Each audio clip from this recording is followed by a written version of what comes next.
नमस्कार। मैं अरुण कुमार पांडे। आप देख रहे हैं अरुण पांडे की बात। देखिए, कल 3 मार्च है। बिहार का बजट कल आ रहा है। विधानसभा में 9वीं बार सीएम बने नीतीश कुमार के कार्यकाल का यह अंतिम बजट होगा। उप मुख्यमंत्री जो वित्त मंत्री भी है सम्राट चौधरी बजट पेश करेंगे। अभी सबकी निगाह टिकी है कि बजट में क्या होगा, बजट में क्या लोगों को मिलेगा, क्या रियायत मिलेगी, क्या छूट मिलेगी, क्या शुल्क बढ़ेंगे। यही ना होता है बजट में। आमदनी खर्च तो का हिसाब तो होता ही है, लेकिन लोगों के लिए ये ज्यादा उत्सुकता ही होती है कि इसमें क्या छूट मिलेगी, क्या रियायत मिलेगी।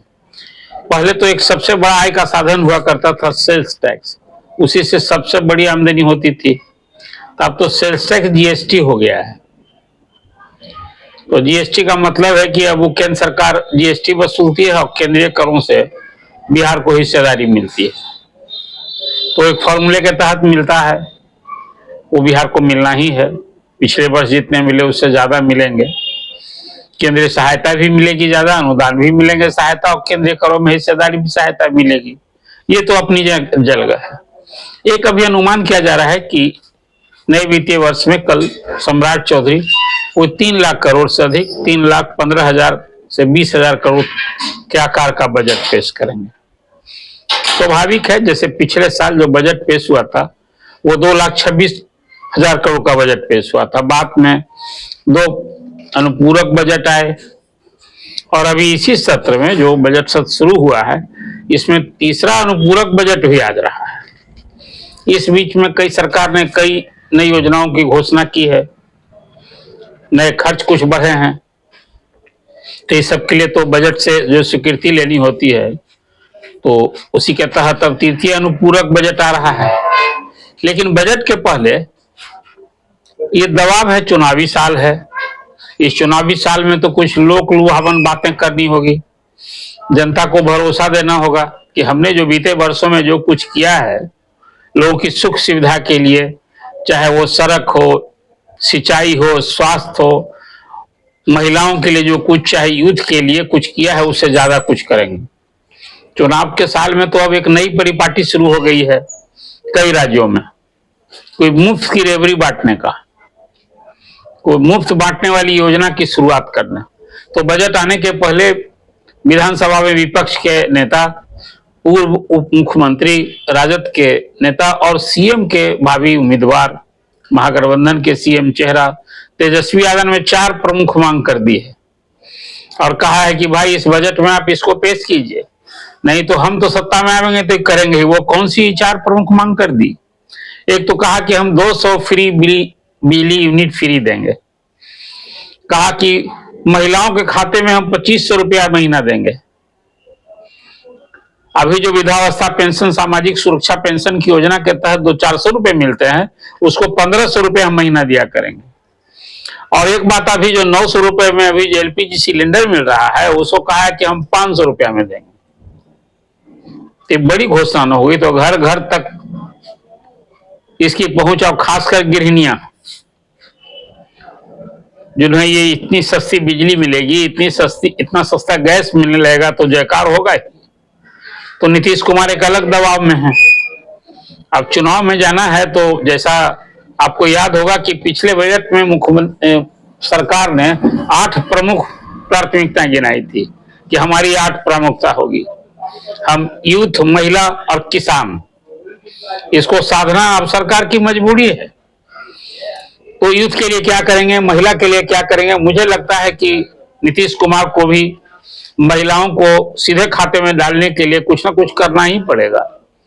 जिस तरह का दबाव है, जिस तरह से पड़ोसी राज्य झारखंड में ऐसे ही मुफ्त महिलाओं के खाते में राशि देने की पहले तो दे रही थी सरकार, और बढ़ा दी। हालांकि दिल्ली में तो चला नहीं, दिल्ली में अरविंद केजरीवाल ने भी घोषणा की थी और उससे बढ़कर घोषणा कर दी भाजपा ने। तो वहां देखिए, भाजपा को तो इस बार 27 साल के बाद वहां सत्ता से वनवास खत्म हो गया। इसी तरह से घोषणा महाराष्ट्र में हुई, इसका लाभ मिलता रहा है। तो बिहार में मुझे लगता है कि महिलाओं के खाते में कुछ सीधे राशि देने की नीतीश कुमार भी घोषणा कर सकते हैं। और नहीं तो जो जीविका दीदियां हैं, ये तो मुख्यमंत्री के लिए एक बहुत बड़ा, समझिए कि वोट कैची बैंक हो गई हैं महिलाएं, आधी आबादी।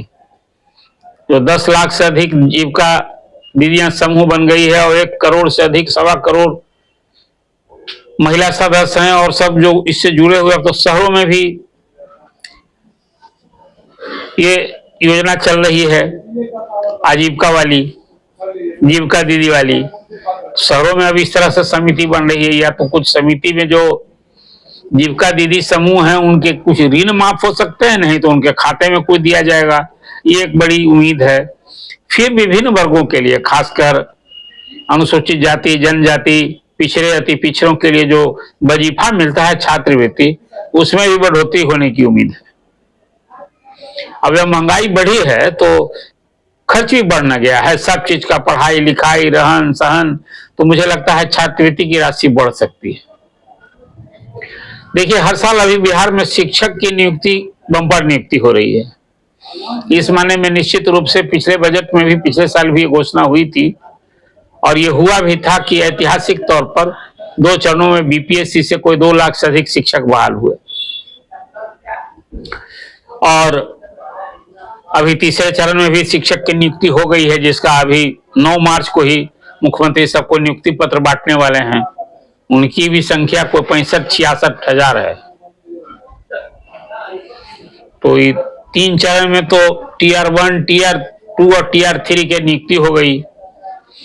और जैसा अभी राज्यपाल के अभिभाषण में भी बात कही गई है, तो मुझे लगता है कि चुनावी साल में कोई इसी तरह से 2.5 लाख नई नियुक्ति सरकारी नौकरी और 10 लाख रोजगार देने की बात होगी। राज्यपाल ने अपने अभिभाषण में कहा था कि वही सरकार ने तो लक्ष्य तय किया था ये 5 साल में कि हम 10 लाख नौकरी और 10 लाख रोजगार देंगे। तो 10 लाख नौकरी जगह अभी तक 9.5 लाख नौकरी दी जा चुकी है, और चुनाव के पहले 2.5 लाख, मतलब वो नौकरी 12 लाख हो जाएगी। तो स्वाभाविक है कि चुनाव के साल में अब नई नौकरी 2.5 साल और मिलने जा रही है। और उसी तरह से रोजगार के बारे में राज्यपाल के अभिभाषण में कहा गया कि हमने 10 लाख की जगह 24 लाख कर दिया है, रोजगार दे चुके हैं, अब इसको 34 लाख देंगे। तो 10 लाख और रोजगार भी मिलेगा, तो मतलब चुनावी साल में 2.5 लाख नौकरी या 10 लाख रोजगार देने की बात होगी। तो इस समय में तो बजट में कुछ करना ना होगा, तो ये भी एक बड़ी बात होगी। एक मुझे लगता है जिस ढंग से सड़कों का विकास हुआ, अभी प्रगति यात्रा के दौरान मुख्यमंत्री ने 5 मेडिकल कॉलेज, नए मेडिकल कॉलेज की स्थापना के लिए भी 13 मेडिकल कॉलेज नए बन रहे हैं, और कभी बिहार में मात्र 6 मेडिकल कॉलेज थे। तो संख्या बढ़ रही है, और सरकार की तो परिकल्पना है कि हर जिले में एक मेडिकल कॉलेज हो, हर जिले में एक इंजीनियरिंग कॉलेज हो। देखिए, इसकी मांग भी थी। आप जानते हैं कि आज भी हजारों की संख्या में छात्रों का, खासकर मेडिकल इंजीनियरिंग की पढ़ाई के लिए पलायन होता है। कोई एक अनुमान है कि 20,000 करोड़ से अधिक रुपया ये छात्रों के पलायन पर, जो अभी डिग्री के लिए पढ़ाई हो रही है, इंजीनियरिंग के लिए और मेडिकल के लिए, इसके पढ़ाई के लिए बाहर जा रहा है। साउथ के राज्यों में लोग बिहार की छात्र जाते हैं, तो बिहार में भी यदि इस तरह से मेडिकल कॉलेज खुले, इंजीनियरिंग कॉलेज खुले, स्कोप बढ़ जाएगा। अब तो वहां एडमिशन का भी एक पहले वाली बात है नहीं, अब ऑल इंडिया एग्जाम होता है। तो इसे मैं एक अच्छी पहल मानता हूं। और खास करके मुख्यमंत्री की प्रगति यात्रा के दौरान जो सड़क, पुल, पुलियां, जितनी नई सारी घोषणाएं हुई, कोई 400 से अधिक योजनाओं की घोषणा मुख्यमंत्री ने की है। उसके लिए 50,000 करोड़ से अधिक की योजनाओं की स्वीकृति कैबिनेट से हो चुकी है। तो कुछ तो मुझे लगता है कि चालू वित्तीय वर्ष का जो तृतीय अनुपूरक बजट है, उसमें या तो फिर नए वित्तीय वर्ष में इसकी झलक आपको बजट में भी देखने को मिलेगी। तो हर विभाग में बताया ना जाएगा। अभी तो सरकार ने ये कह दिया है कि भाई चुनाव के पहले हर गांव में की सड़कें चकाचक होगी, मतलब वो बूथ तक इलेक्शन अथॉरिटीज भी के लोग जाएंगे, नेता लोग भी घूमने जाएंगे, तो चकाचक सड़कें हो जाएंगी। अब इसके लिए ग्रामीण कार्य विभाग ने अभी से सब रूपरेखा तैयार कर लिए, और उसमें अब पैकेज बनाया जा रहा है। हर जिले में जो ग्रामीण सड़कें हैं, ग्रामीण कार्य विभाग की, उसको पैकेज बना करके अब बड़े बड़े ठेकेदारों को, बड़ी बड़ी ठेका कंपनियों को दिया जा रहा है। ये सब पूरी तैयारी हो चुकी है। तो अभी ये सब बात बजट घोषणा में ये सब कुछ सपना सब दिखाया जाएगा कि भाई अब तो हम नए साल में ये सब कुछ करने जा रहे हैं और अवसर दीजिए। तो और फिर जो अभी 10वीं बार मुख्यमंत्री नीतीश कुमार को अवसर दें, ये महागठबंधन की सरकार तो जो कुछ कह ही रही है अपनी जगह, लेकिन ये मौका देंगे तो और इससे भी बेहतर जो हमारी कल्पना है कि 2047 तक विकसित बिहार बनावे, उस ओर हमारा कदम बढ़ेगा। तो कल के बजट में जो बजट की घोषणा होगी सम्राट चौधरी की ओर से, उसमें ये सारी बात तो होगी। एक बात और है, आपको याद होगा बिहार में ही जातीय सर्वेक्षण कराया गया 500 करोड़ रुपए खर्च करके। हालांकि राहुल गांधी ने तो इसको फर्जी करार दे दिया।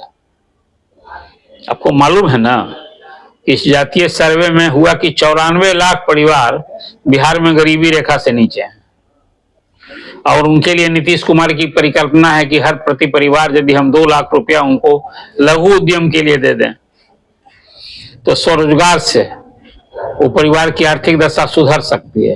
एक योजना शुरू भी हो गई है। तो मुझे लगता है कि चुनाव साल में उसमें कुछ और करने की है। इसलिए भी अब कुछ हो गया है कि केंद्रीय बजट में जुलाई में कोई 60,000 करोड़ की सौगात मिली बिहार को। तो केंद्र सरकार तो कोई नगद राशि नहीं ना देती है, योजना मद में देती है। योजना का पहले ही वो रूपांकन करती है और उस मद में देती है। हाँ, उन योजनाओं की जो स्वीकृति करती है उसका 100% पैसा केंद्र सरकार देती है। तो बाढ़ नियंत्रण के लिए 11,500 करोड़, सड़क के लिए, हॉस्पिटल के लिए सब कुछ किया है केंद्र सरकार ने। और अभी नए साल का जो अभी बजट आया है केंद्र सरकार में, आपको याद होगा कई घोषणाओं बिहार के लिए की गई। केंद्रीय मंत्री निर्मला सीतारमण ने अपने बजट भाषण में कई बार बिहार की चर्चा की, तो वहां विपक्ष जो है ना उपहास और व्यंग तंज कस रहा था कि अभी बिहार और खास करके आंध्रा, उनका इशारा था कि चंद्रबाबू नायडू और नीतीश कुमार अभी जो पिलर बने हुए हैं तो बिहार के लिए तो कुछ ज्यादा मिलेगा ही, ये बात कह रहे थे। तो कहा भी कुछ नेताओं ने वहां कि भाई बिहार भी तो देश में ही है ना, यदि बिहार के लिए केंद्रीय बजट में कुछ किया गया है तो क्या गलत है, तो उसके अनुरूप भी कुछ मिलना है। इसकी भी झलक दिखेगी आपको उन घोषणाओं को, जैसे राज्यपाल ने भी अपने भाषण में दोहराया कि केंद्र सरकार ने बजट में ये सब कुछ की है। तो वित्त मंत्री सम्राट चौधरी थोड़े चुकेंगे, तो अपने बजट भाषण में बताएंगे कि अब ये डबल इंजन की सरकार देखिए बनने के बाद हमने विकास की गति ये बढ़ी। अभी 2 बार अभी बीते ही महीने में केंद्र सरकार ने अभी कोई 2700 करोड़ की अतिरिक्त सहायता दी है। एक बात मैं मानता हूं, अभी भी फिर इसको दोहराता हूं, भले ये बजट का विषय नहीं हो, लेकिन ये वित्त प्रबंधन और संचालन के लिए एक बड़ा महत्वपूर्ण है, वो बैंकों का रवैया। बिहार के बैंकों में आज भी कोई 12,000 से अधिक बैंक की शाखाएं हैं और उन बैंक शाखाओं में बिहार के लोगों ने अपनी गाढ़ी कमाई से बचत की, जमा करते हैं। कोई 5.25 लाख करोड़ से अधिक जो लेटेस्ट रिपोर्ट आई है लोगों के जमा है, और उसके अनुरूप यहाँ निवेश नहीं होता है, मतलब जो जमा है तो कर्ज नहीं बांटे जाते हैं। ये बिहार के प्रति बैंकों का जो उदासीन रवैया है, भगीरथ प्रयास भी हो रहा है और हर बैठकों में सरकार की ओर से बैंकों को फटकार लगाई जाती है कि आप रवैया सुधारिए। तो अभी 58% है CD रेशियो, राष्ट्रीय औसत है जहां 78%। इस पर कहीं ना कहीं सरकार को एक अपनी पूरी, अब तो हालांकि ये बात तो कहीं बढ़ जा रही है, चुनाव का साल है तो वोटर देवता को ठीक करना है, वोट ठीक करना है। और कैसे फिर सत्ता एक और जहां होगा कि वापसी हो और विपक्ष का होगा कि हम सत्ता में आवे। तो अभी तो आपके सामने हमने बजट की चर्चा की, कल जो बजट आ रहा है उसमें क्या कुछ खास होगा। तो मुझे लगता है कि इस साल कोई नया शुल्क नहीं बढ़ेगा। अभी तो आप जान रहे हैं घर घर में जो अभी सरकार लोगों के विरोध के बावजूद स्मार्ट प्रीपेड मीटर लगा रही है और इसके चलते जो लोगों को विरोध झेलना भी पड़ा है, लेकिन सरकार ने कटिबद्ध होकर कहा कि नहीं घर घर में हम लगा ही छोड़ेंगे।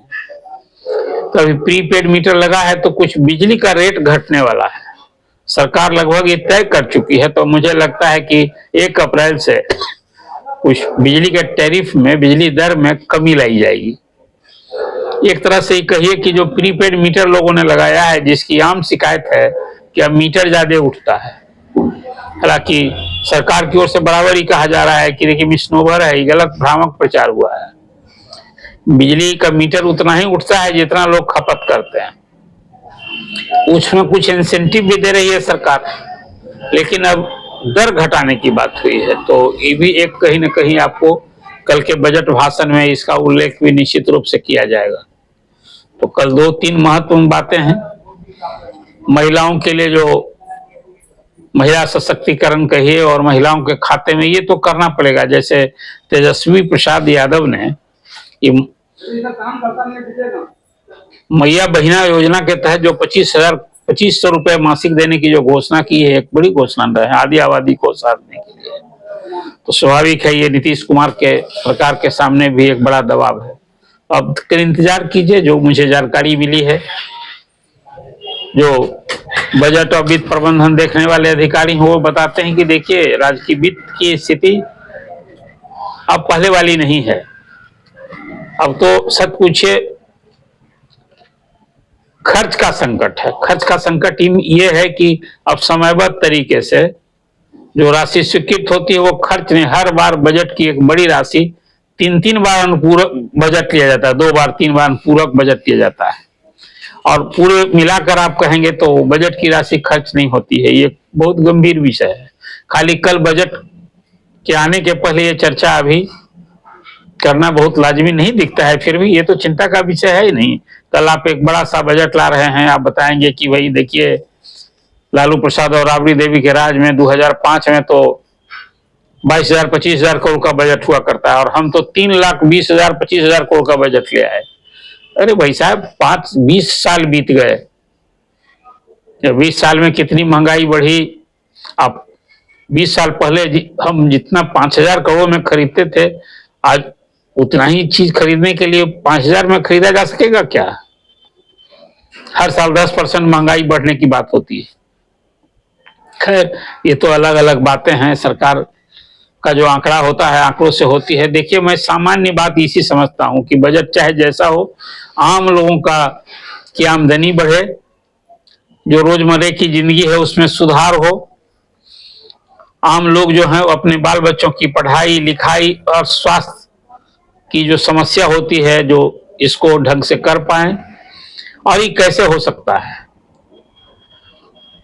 आम लोगों को विकास दर से आप जो दावा कीजिए, अब वो अडानी अंबानी का विकास हो रहा है 300%, मध्यम वर्ग का विकास हो रहा है 30-35%, तो गरीब तो बेचारा पिस रहा है। आज बिहार में 94 लाख गरीब परिवार है। क्या दर्शाता है? ये दर्शाता है कि हमारी जो योजनाएं चल रही हैं, आज 80 करोड़ परिवार को फ्री अनाज देने की क्यों नौबत है? आप दीजिए ना सबको रोजगार। बिहार तो खैर इसके लिए ही। अभी मैं देख रहा था, आज खबर आई कि कहीं जहां बर्फ में जो धंस गया है लड़का, उसमें अभी जो मजदूर बिहार के कुछ लोग ये हुए हैं, उसमें भी 10-11 बिहारी हैं। मतलब बिहार के लोग रोजी रोटी के लिए मजदूरी के लिए बाहर जाते हैं। ये नौबत क्यों है? इसकी प्रतिबद्धता होनी चाहिए, राजनीति इसकी होनी चाहिए, और पक्ष हो या विपक्ष, चाहे वो कभी आज न है, अभी नीतीश कुमार का राज है, कभी लालू जी का राज था, प्राथमिकता इसकी होनी चाहिए। तो बजट में कल जो आ रहा है इसकी एक चर्चा की। आपको यह चर्चा कैसी लगी? आप अपना कमेंट कीजिए, अपनी सलाह सुझाव दीजिए, क्या कुछ मैंने जो बातें की और आप क्या अपेक्षा करते हैं इस बजट से। चुनाव का साल है, और अरुण पांडे की बात को सब्सक्राइब कीजिए। धन्यवाद।